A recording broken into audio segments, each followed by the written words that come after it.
이후에 아람 왕 베나닷이 그의 온 군대를 모아 올라와서 사마리아를 에워싸니 아람 사람이 사마리아를 에워싸므로 성중이 크게 줄여서 나귀 머리 하나에 은 80세겔이요 비둘기똥 4분의 1갑에 은 5세겔이라 하니 이스라엘 왕이 성 위로 지나갈 때에 한 여인이 외쳐 이르되 나의 주 왕이여 도우소서. 왕이 이르되 여호와께서 너를 돕지 아니하시면 내가 무엇으로 너를 도우랴? 타작마당으로 말미암아 하겠느냐? 포도주 틀로 말미암아 하겠느냐? 하니라. 또 이르되 무슨 일이냐? 하니 여인이 대답하되 이 여인이 내게 이르기를 내 아들을 내놓아라. 우리가 오늘 먹고 내일은 내 아들을 먹자 하매 우리가 드디어 내 아들을 삶아 먹었더니 이튿날에 내가 그 여인에게 이르되 내 아들을 내놓아라. 우리가 먹으리라. 하나 그가 그의 아들을 숨겼나이다 하는지라. 왕이 그 여인의 말을 듣고 자기 옷을 찢으니라. 그가 성 위로 지나갈 때에 백성이 본즉 그의 속살에 굵은 배를 입었더라. 왕이 이르되 사밧의 아들 엘리사의 머리가 오늘 그 몸에 붙어 있으면 하나님이 내게 벌 위에 벌을 내리실 줄로다 하니라. 그때에 엘리사가 그의 집에 앉아 있고 장로들이 그와 함께 앉아 있는데 왕이 자기 처소에서 사람을 보냈더니 그 사자가 이르기 전에 엘리사가 장로들에게 이르되 너희는 이 살인한 자의 아들이 내 머리를 베려고 사람을 보내는 것을 보느냐? 너희는 보다가 사자가 오거든 문을 닫고 문 안에 들이지 말라. 그의 주인의 발소리가 그의 뒤에서 나지 아니하느냐 하고 무리와 말을 할 때에 그 사자가 그에게 이르니라. 왕이 이르되 이 재앙이 여호와께로부터 나왔으니 어찌 더 여호와를 기다리리요? 엘리사가 이르되 여호와의 말씀을 들을지어다. 여호와께서 이르시되 내일 이맘때 사마리아 성문에서 고운 밀가루 한 수아를 한 세겔로 매매하고 보리 두 수아를 한 세겔로 매매하리라 하셨느니라. 그때 왕이 그의 손에 의지하는 자 곧 한 장관이 하나님의 사람에게 대답하이르되 여호와께서 하늘에 창을 내신들 어찌 이런 일이 있으리요 하더라. 엘리사가 이르되 내가 내 눈으로 보리라. 그러나 그것을 먹지는 못하리라 하니라. 과거 어려운 시절 우리나라에는 보릿고개라는 게 있었습니다. 지난해 수확한 곡식이 떨어지고 식량이 부족해 굶주림을 겪어야 했던 그런 춘궁기를 일컫던 말입니다. 지금도 우리 인생에는 영적 보릿고개를 마주할 때가 있습니다. 이러한 때에 하나님의 자녀, 하나님의 백성이 가져야 되는 삶의 태도는 어떤 것일까요? 오늘 말씀을 통해서 어떠한 고난과 고통 앞에서도 하나님의 자녀의 모습으로 이겨 승리하는 우리 모두가 되시기를 예수님의 이름으로 간절히 축원합니다. 여러분, 오늘 말씀에서 아람의 왕 베나닷은 그의 군대를 총동원해서 사마리아를 포위하고 있습니다. 그들은 이전에 엘리사가 관용을 베풀어 목숨을 건진받았지만 또다시 사마리아를 포기하고 공격하는 것입니다. 그들이 장기간 사마리아를 둘러싸고 있으니 그들이 비축했던 물자가 고립되고 점점 바닥이 나게 되었습니다. 이에 성중의 백성은 큰 고통 가운데 시달리게 되었어요. 얼마나 먹을 것이 귀한지 오늘 말씀 25절에 보니까 그 먹을 것도 별로 없는 나귀 머리 하나가 은 80세겔, 오늘날로 하면 무려 1년 품삯에 팔릴 정도로 아주 비싸게 거래가 되었습니다. 여러분, 이 본래 나귀는 율법에서 금한 음식이었습니다. 먹지 못하는 음식이었습니다. 그럼에도 그런 나귀 머리 하나가 1년 품삯에 팔리게 될 정도가 되었습니다. 비둘기똥이 한 달 봉급에 팔릴 정도로 사람들의 굶주림이 극심하게 되었습니다. 더 끔찍한 것은 한 여인이 그 왕이 지나가는 것을 보고 지금 여인들이 서로 자기의 자녀들을 바꾸어 잡아먹는 그런 성안의 아주 안타까운 현실을 들려주게 되었습니다. 이런 비참하고 처참한 현실을 왕이 듣고 자기 옷을 찢습니다. 옷을 찢는다는 것은 큰 슬픔의 표현인데요. 그러나 왕은 마음의 슬픔을 표현했지만 가장 중요한 심령의 회개는 없었습니다. 오히려 오늘 말씀 31절과 33절에 보면 이 모든 문제의 책임을 하나님께 돌리고 있습니다. 하나님께 책임을 회피하고 있습니다. 사랑하는 성도 여러분, 이런 왕의 모습이 안타까운 것은 그가 하나님을 몰랐던 사람이 아니기 때문입니다. 그는 하나님의 이적과 기적을 직접 경험했습니다. 바로 얼마 전까지만 해도 아람 군대가 쳐들어오면 엘리사가 매번 그 장소를 미리 알려주었습니다. 이에 왕이 그 장소에 가서 적절히 방비했습니다. 어제 말씀에서도 하나님은 불말과 이 불병거 사건을 통해 이스라엘을 아람으로부터 구원해 주셨습니다. 이렇게 크고도 놀라운 일을 이스라엘 왕이 직접 경험했습니다. 그렇다면 또 다른 전쟁의 위협 앞에 그가 해야 할 것은 무엇입니까? 이전까지 그들을 붙드시고 도우신 하나님 앞에 나아가 하나님의 도우심을 구하거나 혹은 하나님 앞에 자신들의 모습, 잘못된 모습을 돌아보아야 하는 것입니다. 그러나 그가 보인 태도는 무엇이었습니까? 하나님을 원망하는 거였습니다. 하나님의 도우심을 구하는 것도 아니고 자기를 돌아보거나 회개하는 것도 아니라 오히려 엘리사를 죽여 분풀이를 하려 하고 있습니다. 사랑하는 성도 여러분, 오늘 말씀의 이스라엘 왕의 모습은 어쩌면 문제 앞에 반응하고 있는 우리들의 모습일 수도 있습니다. 이스라엘 왕이 어떤 존재입니까? 하나님의 이적과 기사를 경험했던 사람입니다. 하나님의 이름을 부르고요, 혈통적으로 택하심을 받은, 심지어 기름 부음을 받은 사람이었습니다.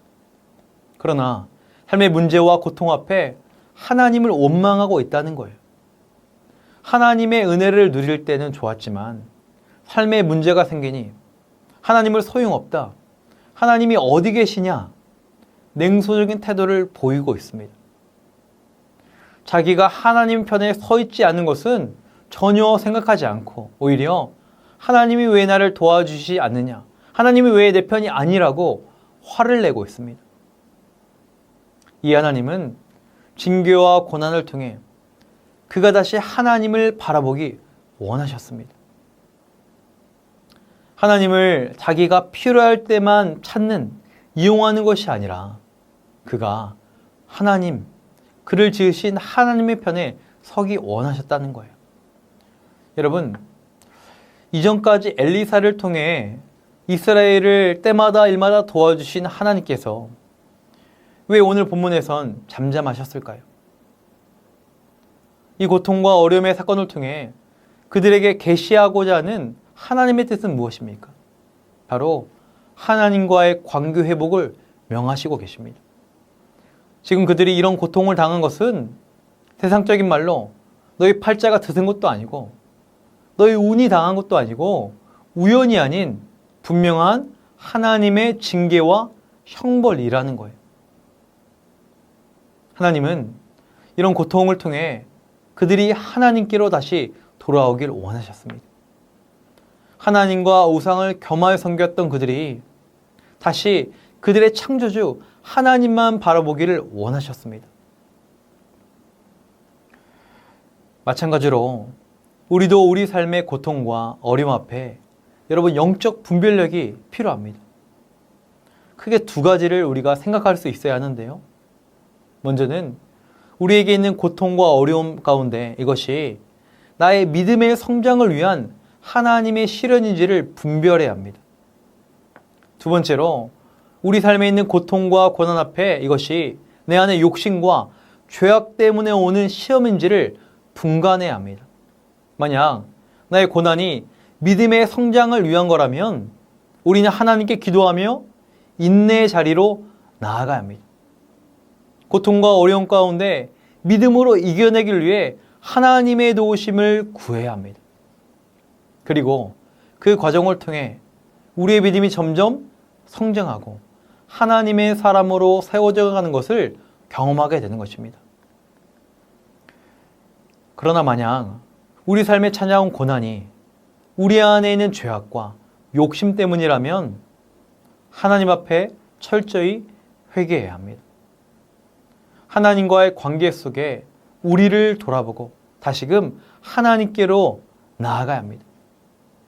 그럴 때 우리는 하나님의 놀라운 회복의 은혜를 누리게 되는 것입니다. 왜냐하면 하나님은 어떤 분이십니까? 하나님의 자녀들의 삶을 붙들어 주시고 새롭게 하시고 온전케 하시고 강하게 하시기를 원하시기 때문입니다. 하나님은 우리를 살리시고 놀라운 은혜를 주시기를 너무나도 기뻐하시기 때문입니다. 바라기는 저와 여러분 앞에 있는 고난과 어려움 앞에 여러분 올바른 영적 분별력을 가지시기를 간절히 소망합니다. 우리에게 있는 것이 믿음의 시련이라면 믿음으로 승리하시고 우리 삶의 고난이 우리의 죄악 때문이라면 온전한 회개를 통해 하나님과의 관계 회복에 있기를 간절히 소망합니다.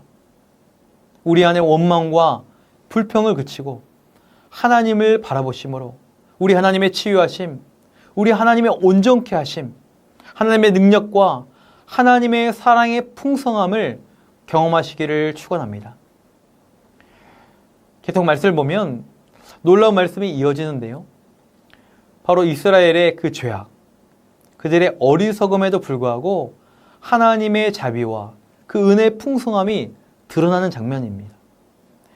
오늘 말씀 7장 1절에 보면 엘리사가 사마리아 성의 구원을 선포합니다. 그리고 때를 이맘때가 되면 시장의 물가가 과거처럼 정상적으로 돌아온다는 것을 예언합니다. 여러분 참으로 믿기 어려운 놀라운 회복의 말씀입니다. 나귀머리 하나가 1년 품삯에 팔리는 상황에서 하루 만에 모든 물가가 정상으로 돌아온다는 것은 참으로 믿기 어려운 말씀이기 때문입니다. 불과 24시간 만에 이렇게 참혹하고 비참한 상황이 변할 수 있을까? 너무나도 극적인 말씀 앞에 왕의 장관은 비웃습니다. 그리고 엘리사에게 이렇게 말합니다. 오늘 말씀 2절에 보면 하나님이 하늘에 창을 내신 듯 그것이 쏟아져도 그것이 불가능할 것이다. 이렇게 말합니다. 여러분, 어쩌면 이 장관의 말은 매우 현실적이죠. 눈앞에 상황을 볼 때 그 말이 타당해 보입니다. 상황으로만 본다면 회복보다 오히려 이스라엘이 멸망하는 것이 더 가까울 것 같습니다. 그럼에도 우리가 엘리사의 말을 신뢰할 수 있는 이유는 무엇에 있습니까? 엘리사가 전한 그 말씀이 바로 여호와 하나님의 말씀이기 때문입니다. 연약한 사람의 말이 아닌 어떤 특정한 사람의 말이 아닌 천지의 창조주 하나님의 전능한 말씀이기 때문입니다. 그러나 왕의 장관은 하나님의 말씀이 아닌 눈앞의 현실을 바라보며 불신앙의 말을 쏟고 말았습니다.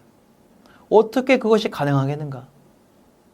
이 엘리사는 이런 불신앙의 고백을 한 장관에게 무서운 심판을 선포합니다. 2절 말씀 보면 내가 분명히 그런 일이 생기는 것을 눈으로 직접 볼 것이지만 먹지는 못할 것이다. 어떤 의미입니까? 그가 그것을 보게 될 수는 있지만 그것을 누리지 못하고 결국 죽게 된다는 심판의 말씀입니다. 사랑하는 안디옥 성도 여러분, 하나님을 향한 불신앙은 하나님의 능력을 제한합니다. 하나님을 향한 불신앙은 하나님의 은혜를 가로막게 됩니다. 현실을 하나님보다 크게 보는 사람은 하나님의 놀라운 역사를 결코 경험할 수가 없습니다. 여러분, 성경에 말씀하는 중요한 주제가 무엇입니까? 우리 삶에 있는 문제와 고난과 어려움과 그로 인한 절망과 낙심이 아니라 그 모든 고난과 문제와 어려움을 넘어 역사하는 하나님의 놀라운 능력이 성경의 중요한 주제임을 믿으시기를 축원합니다. 그러므로 우리는 어려움을 만났을 때 우리의 상식으로 하나님의 그 전능하심을 결코 제한하지 말아야 합니다. 눈앞의 현실을 바라보며 그 하나님의 위대하심을 우리가 잊지 말아야 합니다. 오히려 어떤 상황에서도 어떤 일을 만날지라도 우리 삶에 개입하셔서 놀랍게 역사하시는 하나님의 능력을 믿어야 할 줄 믿습니다. 사람의 지혜와 능력과 이성을 뛰어넘는 하나님을 신뢰하시기를 축원합니다. 사랑하는 성도 여러분, 하나님의 전능하심을 믿으십니까? 믿으시죠? 하늘보다 높으신 하나님의 완전한 지혜를 신뢰하십니까? 신뢰하신다면 하나님을 의지하시고 그분께 적극적으로 나아가시길 바랍니다. 눈에 보이는 상황을 바라보며 하나님을 저버린 인생이 아니라, 불신앙이 아니라 하나님을 바라보며 믿음으로 나아가시길 바라요. 나의 연약함, 나의 부족함을 바라보지 말고 창조주, 전능하신 주, 하나님의 능력을 믿고 하나님을 신뢰하는 저와 여러분이 되시기를 간절히 소망합니다. 우리가 이렇게 하나님을 신뢰하며 나아갈 때 우리의 좋으신 아버지 하나님께서 그분의 하나님 능력과 지혜와 권능으로 우리 삶을 반드시 가장 선하고 좋은 길로 인도하실 것입니다. 이런 믿음으로 오늘 하루를 살아가시는 우리 모두가 되기를 예수님의 이름으로 간절히 축원합니다. 이 시간 말씀을 기억하며 함께 기도하기 원합니다. 고난과 시련 앞에 영적 분별력을 가지게 하옵소서. 불평과 불신앙으로 하나님의 능력을 제한하지 않게 하시고 문제 넘어 역사하시는 하나님을 신뢰하게 하옵소서. 교육부서 여름신앙훈련을 통해 우리의 다음 세대가 환경보다 하나님을 바라보게 하시고 부서별 단기 선교를 통해 하나님의 능력과 권능을 누리게 하옵소서.